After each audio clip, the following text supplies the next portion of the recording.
I'm just going to talk, and if you guys have questions, feel free to, let me know. Okay. So I'm an attorney and I do advertising, marketing, and promotions law. And what I do is I help businesses be legally compliant in English, in Spanish, and French with all the marketing in the US. So if you're advertising in the US, you are required to be legally compliant, federal and state, and sometimes even locally, like New York has some rules that they use as well. So let's talk about what that means. Every campaign by law has to be legally compliant before you launch it publicly. And when I review these campaigns, I'm checking for claims. How do you support your claims and everything and anything having to do with your claims? Now, because we all live online right now, and our websites have become our major focus of our marketing and how we hold ourselves out to hopefully bring in business and, have a legitimacy, online, right? So clients can look us up and figure out who we are and what we offer. So websites, as good as they may be, they have become one of the main ways of businesses get themselves in legal trouble with advertising law. So when I review, I'm not just reviewing for advertising law, but there's 4 parallels that also go along with that, and that's intellectual property. And for example, do you, the business, have anything that needs to be protected before you launch? Because after you launch, yeah, you can still protect it, but again, if it's not protected, it becomes an issue on how do you protect it if somebody else steals it. Or if you're going to use photos, videos, music even, do you have the legal right to use those on your website or any social media platform for that matter? And it's not so black and white. It's a lot of different shades of gray. So it's important to make sure that you have the licensing or the legal right to use whatever it is that you're using, that, most things are copyrighted. So if you download a photo from the internet, it doesn't mean, just because it's on the internet, it doesn't mean that you're able to use it. Most everything, unless if it's in the public domain, it is copyrighted or protected somehow, or trademarked if it's a mark. So you want to make sure, I always make sure that if you're going to use something, to make sure that you have a license. And do you even have the right licensing? There's different levels of licensing. If you're going to download it for personal use, then you can't use it for commercial use. And if you're an agency and you're downloading photos, stock photos from somewhere, one of the platforms, you need to make sure that if you're going to transfer those rights to the client, that you have the rights to transfer them to the client. I've had that problem before. So there's a lot of built in.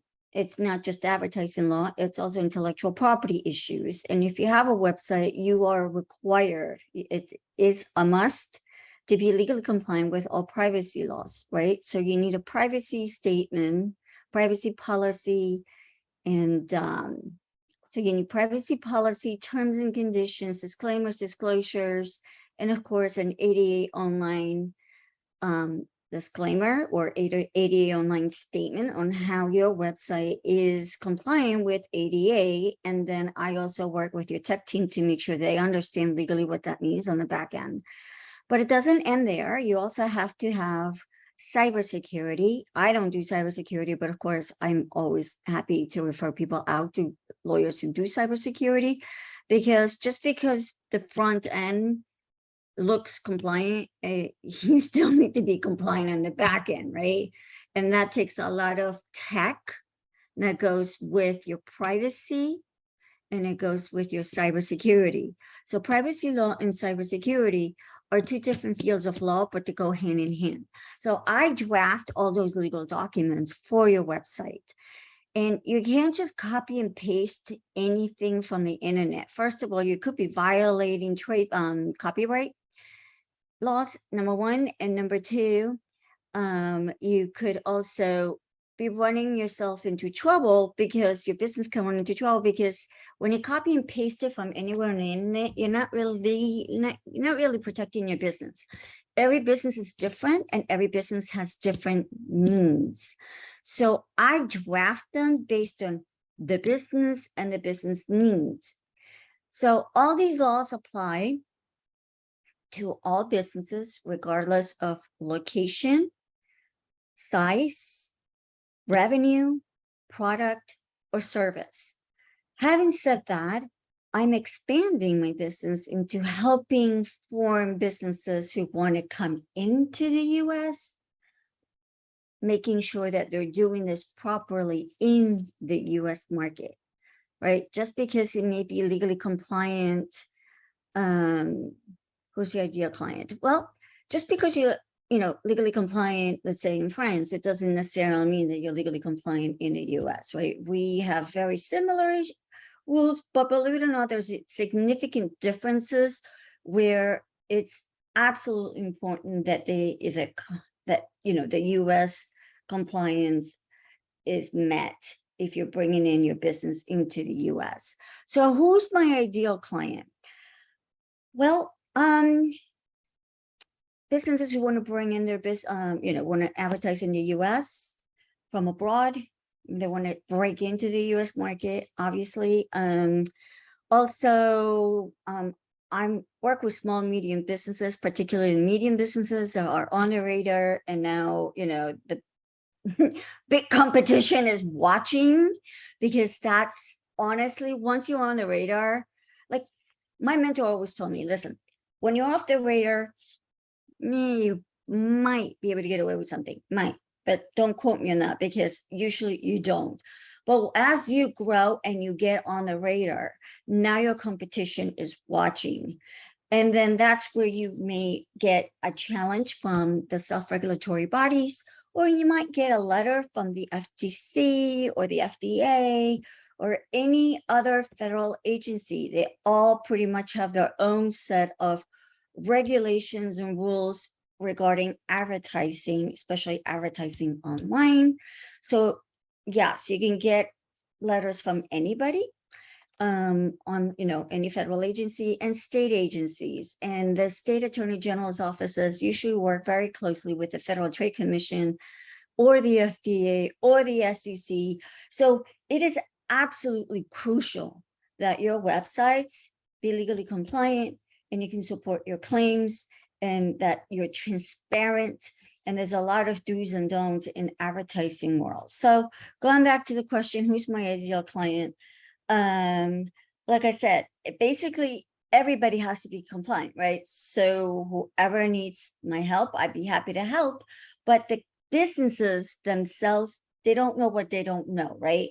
So I usually get brought in by the marketing people. It's either the CMO or the marketing agencies, because that's who usually knows that there are rules that you need to be compliant with. And sometimes you might get a difficult client says, but I don't like it that way. Well, guess what? You're not the lawyer, so you don't want to dish out all that legal advice. So you just call me and I'll set them straight for you and explain to them that they need to be, complying with X, Y, and Z. If you do happen to get any letters from federal, state, agencies, then I am happy to help out the client or the agency. And the agencies must keep in mind, if your client is being investigated, just know your agency or CMO or the top brass of the business will also be investigated as well. So it is important to make sure you don't give them legal advice. Like, you don't want to copy and paste all the privacy policies and the terms and conditions. Like, I'm sure a lot of your clients do that, right? They say, oh, can you please do that? But what you want to do is either bring it to me, have your lawyers draft it and give it to me, and I'll place it on your website, but you don't want to draft it for them. You don't want to copy it for them, and make sure that they understand that this is not your job, not your work, and not your liability. Okay, seriously, because if they get in trouble, you get in trouble, right? And you don't need that. So if you think about it, terms and conditions or terms of use, privacy policies, disclaimers, disclosures, all this is legal language. And they're legally binding, at least the privacy policy and the terms and conditions, they're legally binding contracts of the business with the user of your website, right? So all the more reason why you don't want to take that liability on and have and like copy and paste it from anywhere or just drop whatever. And if they give it to you, you want to make sure that you have something that says they gave it to me, like you're giving it to me. So have something in writing to CYA your businesses if you're in the marketing world, because you don't want, it's not your responsibility. The client has to give it to you. And if they give it to you, awesome. You make them sign something that says, you're giving it to me. I don't have any responsibility for it. Okay, so what does it say? 4 more minutes. Does anybody have any other questions? I don't know if you wanted to stop, but there was only one question from David. You already addressed it. Who is your ideal client? Audrey is, of course, a great resource for marketing advertising law. And she's an active member of, or sponsor of this group, I should say. So if folks have questions now, do you want to just chime in or put it in the chat? Feel free, or Audrey, you can certainly continue. You have about 3 minutes left. Is there something you want to cover, focus on? Sure. So, if you have any questions or you think of any other questions, stop playing the waiting game, hunting for referral leads. So sorry about that. I didn't mean to put that in. No, it's okay. I just thought it was a question you had. Yeah. So anyway, to make a long story short, it doesn't matter what language either. All right. That's why I offer it in Spanish and French, Portuguese as well, if you need that. But really and truly, you're mostly advertising world people, and you make sure that your contracts are tight, right?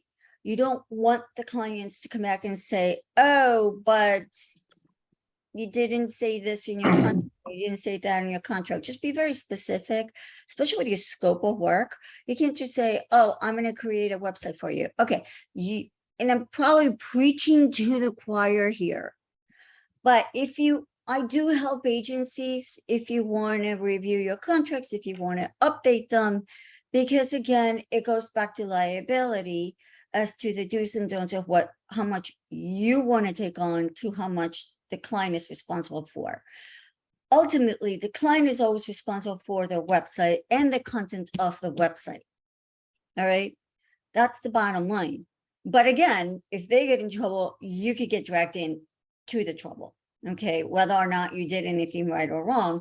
That's why you want to have the clean legal language as to limitations and liabilities and who's responsible for what. Make sense? Okay. Any questions? What would be sort of an easy way for somebody to engage you for like an obvious type of, you mentioned, for example, reviewing a privacy policy or a terms of use policy. Is that sort of a way that people often engage you that would only require a few hours of your time? Well, I mean, I work different ways. So it depends on the project and how long and how big. It could either be, some people do hire me just to write the privacy policy, right? But you need to understand, just because I wrote it today, it doesn't mean, and this is really important for everybody, just because I wrote it today, it doesn't mean it's going to be legally compliant in 3 months.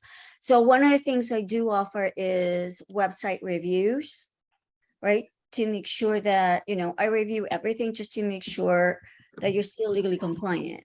I always recommend quarterly reviews, and I do, like, it depends on how the client wants to work it, but I don't do billable hours, I do flat rates. Or I do a monthly retainer based on, again, on the project, how long it's gonna be. I mean, some projects will take months. Writing a privacy policy for a small business is not, so that's just a flat rate. So it depends on what's needed and how big of a project. It depends on whether we're gonna do a flat rate or a monthly retainer. But I'm sorry, what was your question, Michael? That was it. I mean, you know, how do you somebody get engaged or Yeah. engage you without like a big Here's it's- all my information. oh yeah, Feel okay, free that's to right. copy Okay. it, take a screenshot, whatever you want. I'll even put it in the chat.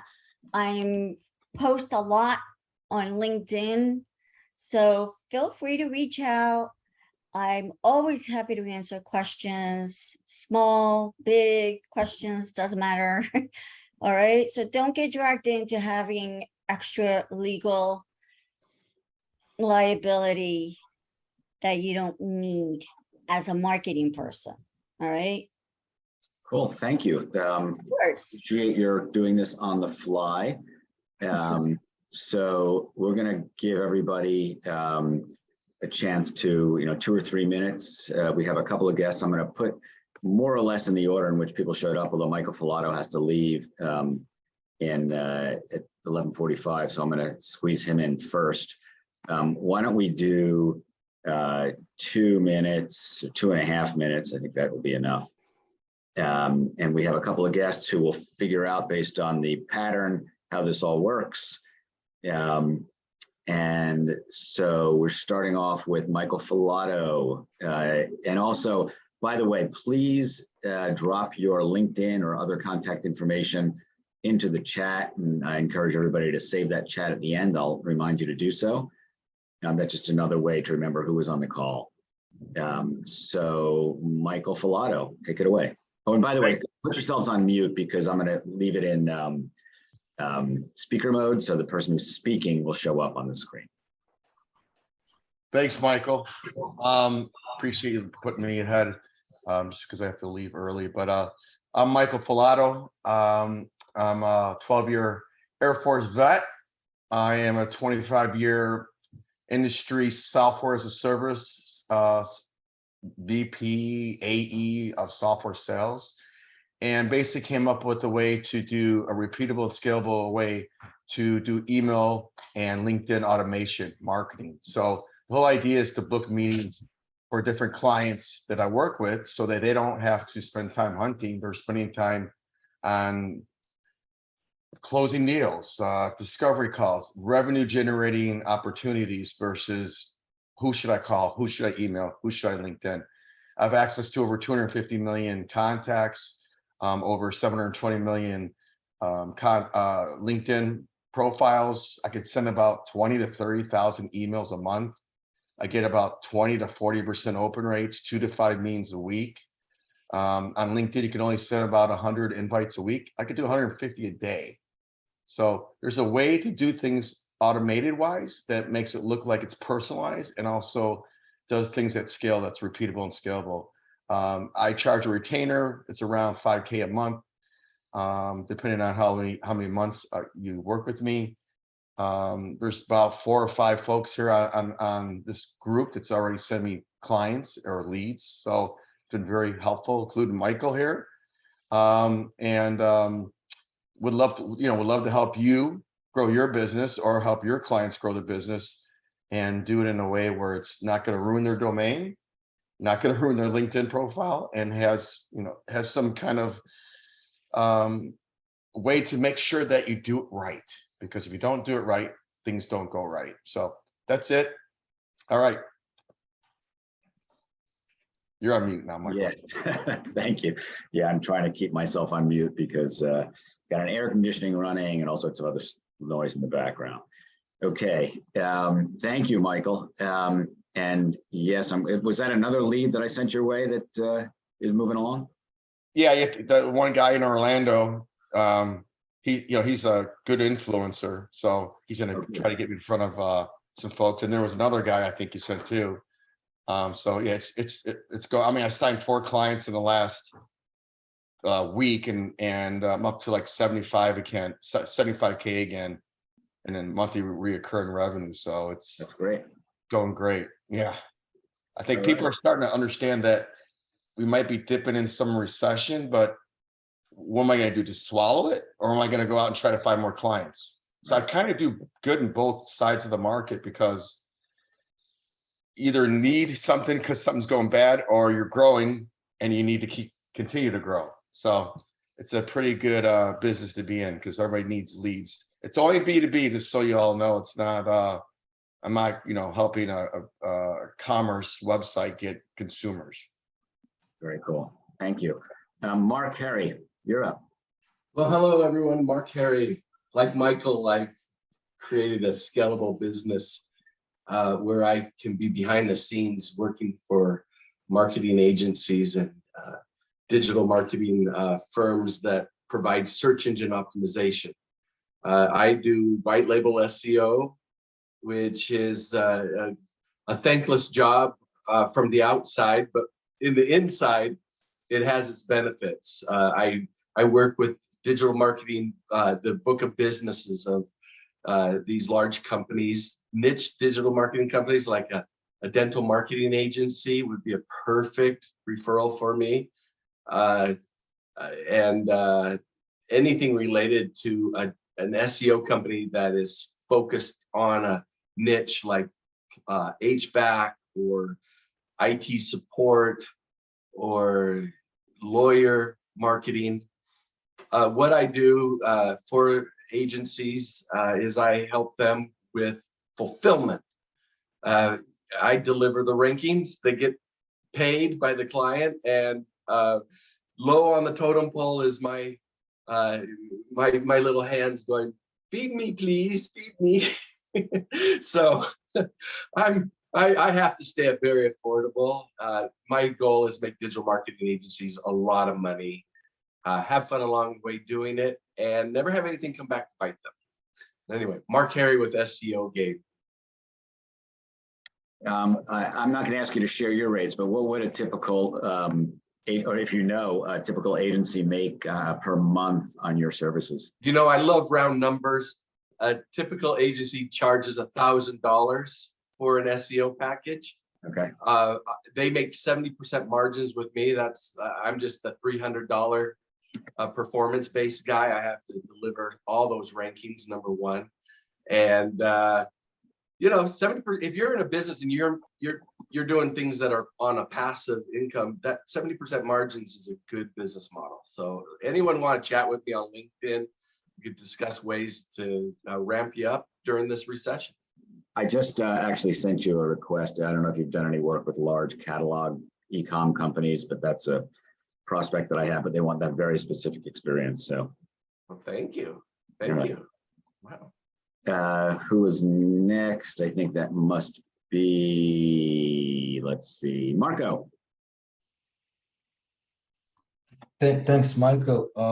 Hello, guys. So in short, Marco, I'm actually based in Europe, right now in Croatia, originally Netherlands. I'm owner of full service B2B consulting agency Unity Method, where we help agencies and service-based businesses with sustainable business growth. The way how we do it is by using our neuroscience methodology, which I have developed through LinkedIn and CRM tools. To a certain extent, we do similar things like Michael, but more focused on sustainable growth, because what it happens, as you know, in service-based businesses, it's one way to find clients, but the other way to actually find compatible clients who understand, like, who are most profitable in terms of paying you on time, but also giving you enough room to actually deliver the work. We also have our internal process where basically LinkedIn, CRM, everything is systemized, organized. So on average, we can book between 2 to 4 meetings per week if we are doing lead gen. But 3 categories of services we offer are sales related, like lead gen, client acquisition, CRM setup management, HR, because as you know, great resignation is happening. So attracting talent, it's completely different way than it was done before COVID. So you need to put yourself more in terms of human aspect of your company. How can you help other people grow within your environment? And then, of course, internal processes, because as we could see, just using tech stack, which will like support your growth is one thing, but the other thing is actually customizing processes to support your existing team. So I would say that this is regarding that. Per quarter, we have 20 to 25 clients from America to Australia. What I can bring to the table is for sure my international network of contacts on all continents. What I always like to say, I never sell. My typical process is I connect with somebody, I go through your LinkedIn profile, website, team structure, and then I just verbalize social triggers which indicate to me what specifically you need and how I can add value. All is done transparently with open cards. And what I have seen, people like this approach because they can immediately know what they can expect, and there is no domination or suppression effect on the table. So this is all from my side. My ideal clients are agencies between 5 to 50 employees in America who need help either with sales, HR, or internal processes.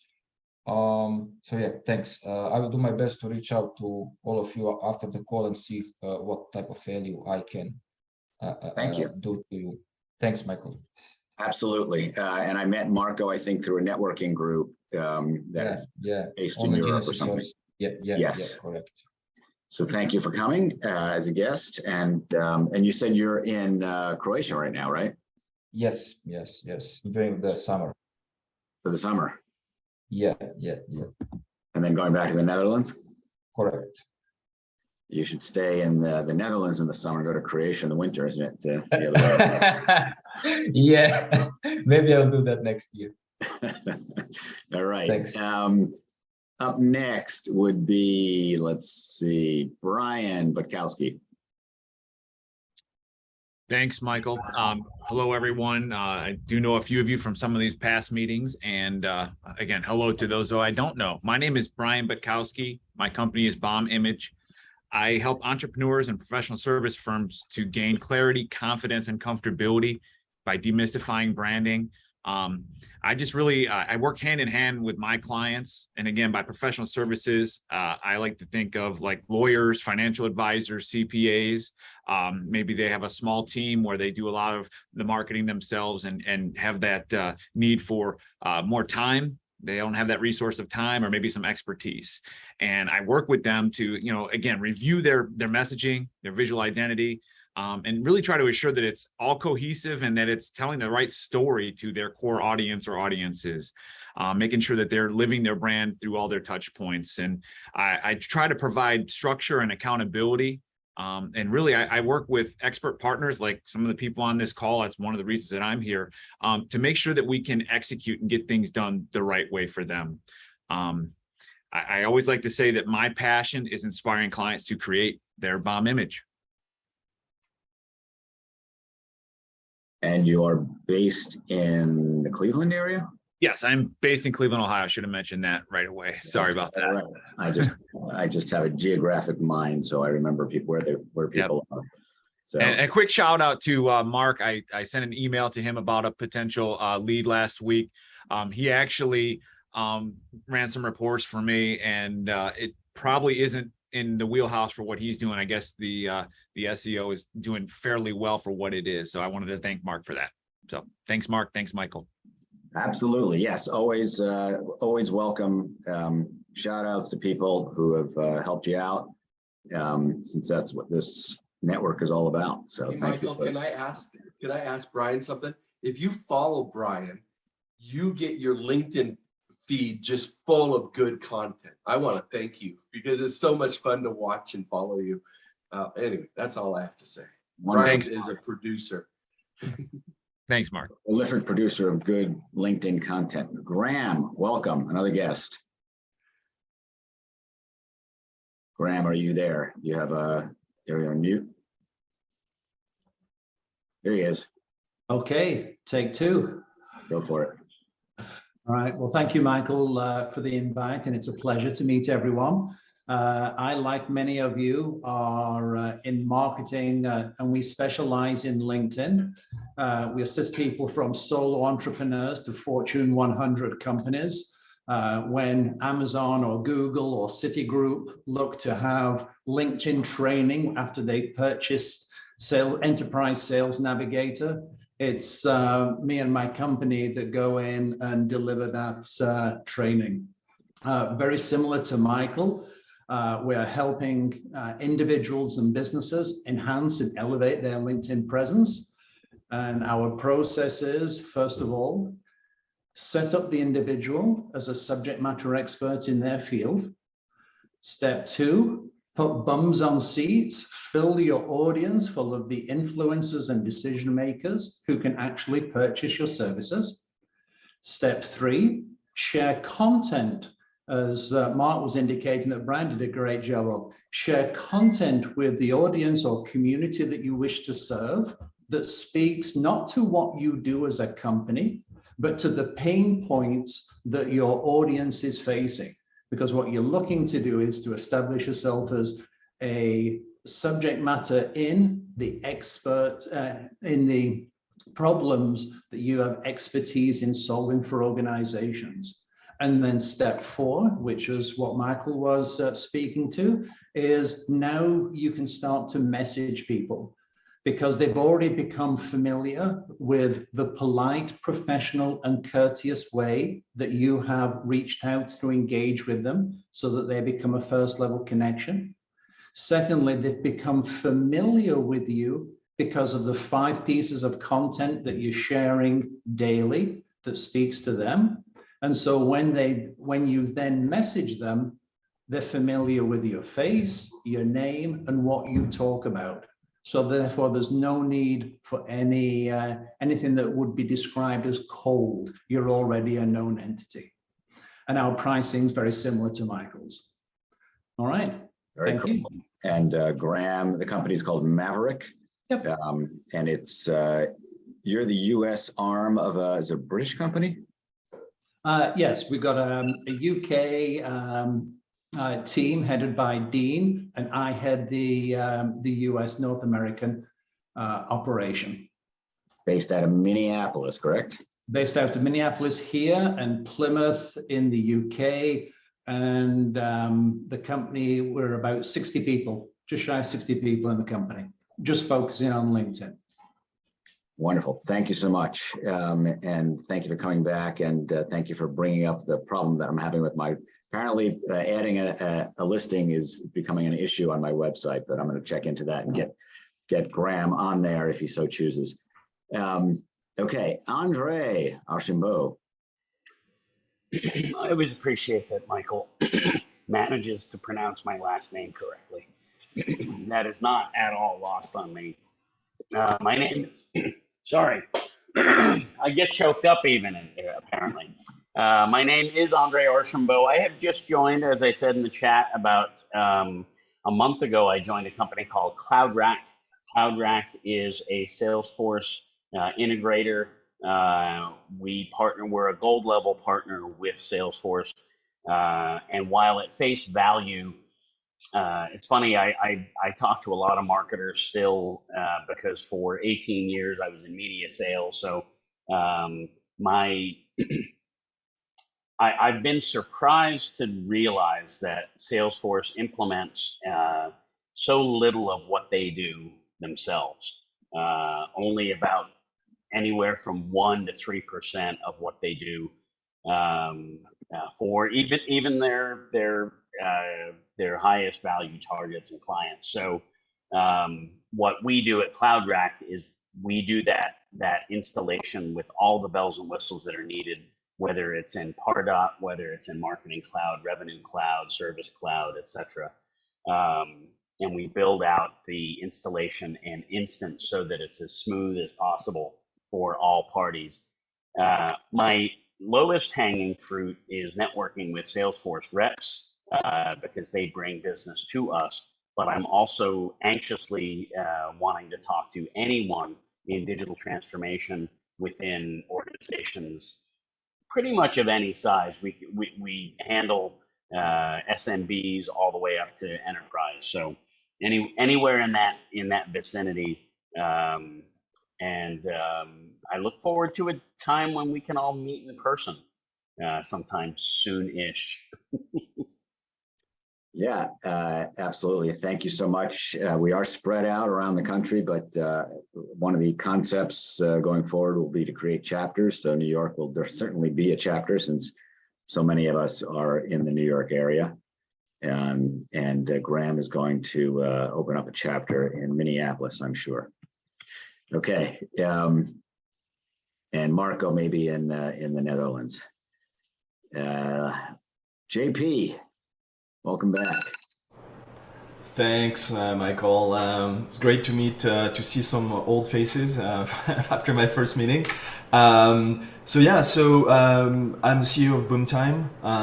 We were a digital marketing agency with a little twist, but we're completing a pivot in the probably the next couple of weeks, where we decided to actually focus on our strengths, which are to identify pain points for SMBs in the B2B space, and develop processes and tools either by ourselves or with partners to sell, to basically to productize a lot of the digital marketing services that can be done for such companies. Actually, we are working with Mark. We're testing his product or his services, and already have a lot of ideas on how to productize them for our own clients. So far it's going really well. It's been a pleasure working with Mark, so yay TRN. It's great to meet people. I've also talked to Andre on more on the vinyl side of things. So this is great. This has been a great way to it's been a great networking type of event, and that's why I'm back, and glad to meet some more people here. But we actually, so we're thinking about productizing Mark's services. We do also something very similar to what Michael and someone who was here who just left. Graham, sorry, do. We have a product specific to LinkedIn marketing. We do a lot of the things that both Graham and Michael described, but we do it in a way that is probably more process driven and more productized, and we charge much less. So if there are people, Graham and Michael is not here any longer, that can afford your services, we charge $6.95 a month with a one-time setup fee. We optimize profiles, we write content if need be, but that's the kind of things we do as well. So we don't compete directly with you, Graham, or Michael being gone, but we do those kinds of things. So that's who we are, Boomtime. We're based in New Mexico, but we're fully remote. We have people a little bit all over the place, but mostly around New Mexico. Well, thank you so much, JP, and thanks for coming back. And let's see who was next on the list. That would be David Libby from Orinda, which was in the news this week. Some sort of protests, I think. There's a protest in Orinda. Oh, that's what people protesting. There's too many turkeys in the street. Maybe. Probably so, yeah. Yeah, we got a lot of turkeys out here. I'm not talking about our neighbors or friends. I'm actually talking about real animals. We live in a semi-rural area outside of San Francisco where there's cows up on the mountainside and there's coyotes in the backyard. And yes, I've captured multiple animals, and you can kill a turkey a year. So, yeah. Anyways, enough of that. Hey, everybody, I'm David Libby with twopins.com, and we're an integrated marketing agency. And so what does that mean? Like CloudRack, Andre's company, would be a perfect client for us, right? Because they are a company that speaks to a specific audience in the B2B tech sector. And, they could use articles, blog posts, and then we create that content for them. We don't work with Andre's company, but we would create that kind of content for a company like Andre's and then we would potentially turn it into public relations. And what does that look like? When you write a blog post, you can turn that blog post into an article, and that article could be placed in an online publication, or we could take the themes, the topics, the news, the ideas out of those articles and blog posts and see what reporters are writing about topics like that and ask the reporters to speak to Andre's company. That's the kind of work that I do. I've been doing this for almost 30 years. So it's been quite a wild ride. So 2pins.com, David Libby, feel free to connect with me on LinkedIn and see how we can help you out. Yeah, David, you introduced yourself as an integrated marketing. Is that a change or did you mean PR? Well, I do public relations and social media marketing. My business partner does marketing strategy and content. We just went through a recent rebrand. I just submitted an updated listing on the TRN network. Of course, I forgot to add the photograph, so I'll have to bug you again. But yeah, because it's like, clients today, they're just not hiring just for PR, right? Right. They have a digital marketing agency, they have an SEO agency, they have all these different components. And what I'm finding is that a lot of them really need the content. They need blog posts, they need articles. And I'm not just saying this, they're actually asking us for this content. And then they take that content and they use that to seed their social media, to seed their PR. It's silly. It's silly for a company just to hire a PR firm these days, quite frankly, unless they're rocketing on the news cycle. Unless they're like, announcing funding and they've got new partners and the customers are talking about them. But, those are the best clients to have because those are the high growth clients, right? But the high growth in a downturn market, good luck. Right. Good. Well, thank you. And it's good to know. And did you pick a different category? You're staying in the PR category? If there's a marketing category, take a look. Yeah, There's plenty of marketing categories, more generalist marketing categories, whatever you think is the best fit. Okay, right. Well, I'll update that. Thank you. Yeah, I think I have to accept your changes but we'll get through it. Jason, Okay. Cement. Thanks. Jason, I feel like today's LinkedIn day, so I'll announce something. So I run an agency called Get Visible. I guess we could say integrated too, but we basically have 4 pillars. We create websites. Been working with development team overseas for over 10 years for WordPress. And then we also have our own e-commerce platform that competes with Shopify and Magento and WooCommerce, I guess, on the very, very, very low end.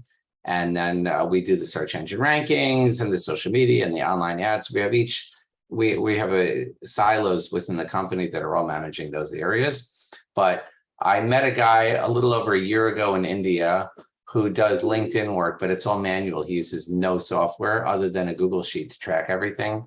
So it's a totally different approach than the automation and stuff. I don't know better or worse. It's just different because here it's very personalized on each message. So there's a difference. Not even trying to sell it, just offering a different opportunity. I think this group for me is most valuable and vice versa in terms of the e-commerce side of things. The platform is called Adtricom. I'll put it in the chat. It's just a very like a Lego-like system to build out custom websites beyond just a straight shopping cart. Like if you just want to launch a store, go to Shopify, pay them $125 a month or something, that's easy. But if you have a client that's more sophisticated and not just e-commerce, it could just be some form of information gathering with serious forms or HIPAA compliance and things like that, then we should talk, because we can scale out a website probably in a quarter the time and a quarter the price rather than building it from scratch. So that's it. I don't need 5 minutes for that. Thank you very much. I love the shirt with the flamingos. It's my flamingos. They match my new lawn ornament. Nice. Very cool. Okay. Did I miss anyone? Speak now or I will go. You could always go after me, but I think everybody went. Audrey, you did your showcase, so I'm counting that as your 2 plus.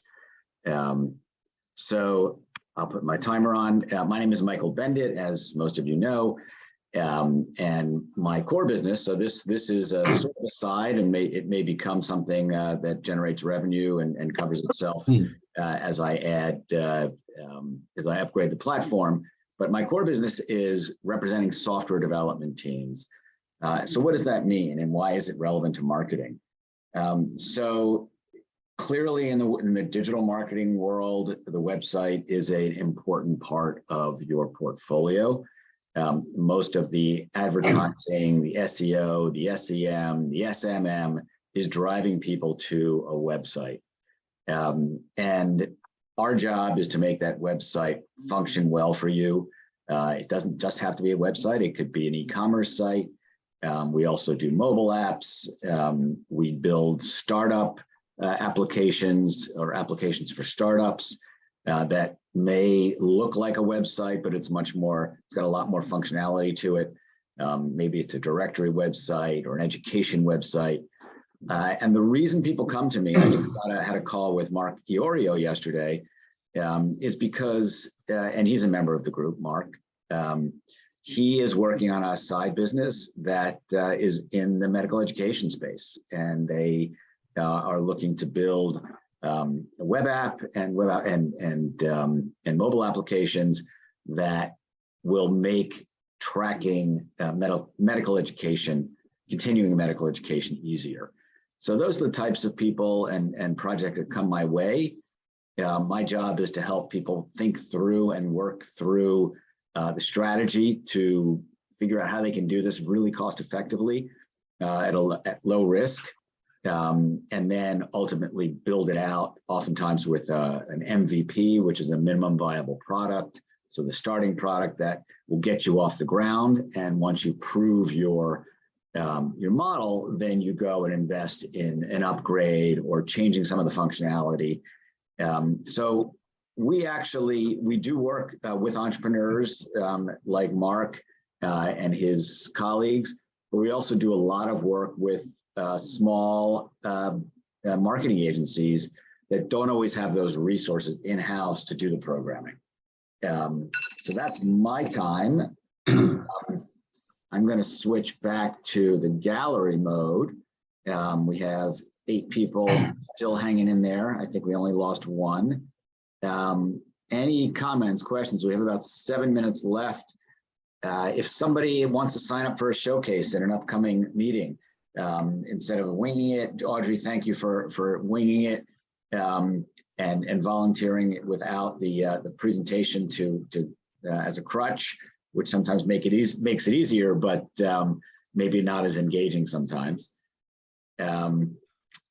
Comments, questions about the network, people, ways to make it better, people you might want to bring in.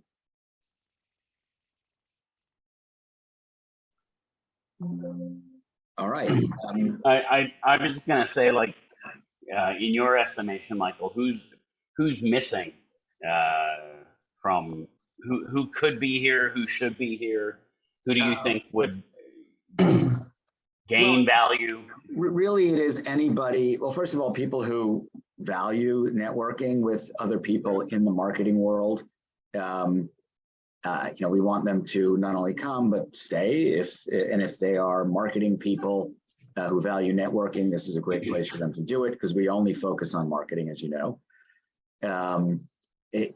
Specific areas of, we don't really have an active photography person, for example. There are a few photography people in the group, but none are really active. So Jason shows up occasionally.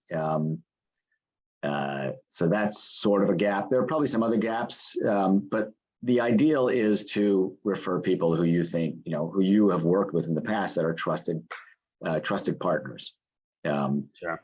Concept is, rather than having our own little group of, 5 different vendors that we work with, give them an opportunity to promote to others as well, and build out so we all have access to our most trusted partners. Sure. And it can be anybody from a specialist like a photographer to a generalist like Jason. I would say here is a generalist. Brian is a generalist, although he focuses on B2B. and professional services. David's becoming more of a generalist, but he's got a real strong PR background. I think it's, it works for both. Oftentimes the generalists find good resources more so than they sell their services. But I think it's beneficial to both on both sides. And then there's always partnering opportunities. And if you haven't spoken to a JP, his directly one-on-one, the services that they're rolling out with the use of technology is pretty interesting. And by the way, I've been adding in my newsletter some cool technology. Yes, Marco, you can definitely refer someone to us or to me directly.